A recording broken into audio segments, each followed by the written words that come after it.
તો જય જવાન જય કિસાન।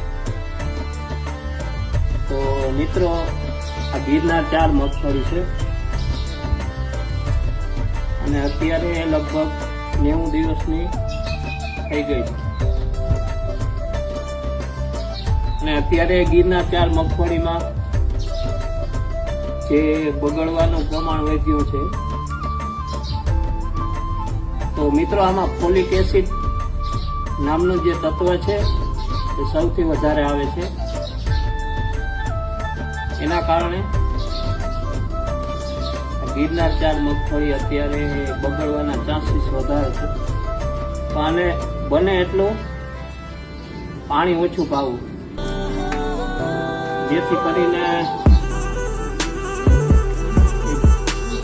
બગડવાના ચાન્સીસ ઓછા છે। અત્યારે તો હાલ આ પાક ઉપર આવી ગઈ છે અને લગભગ 15 વીઘાની મગફળી છે। લગભગ આ 15 દિવસમાં પાકી જશે અને કેટલો ઉતારો બેસે એ ડિરેક્ટ કોમેન્ટમાં જણાવજો।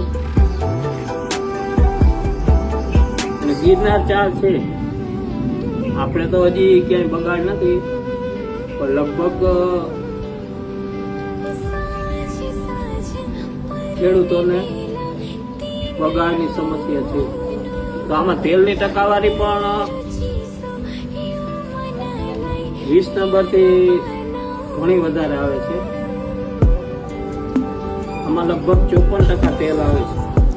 જય જવાન જય કિસાન।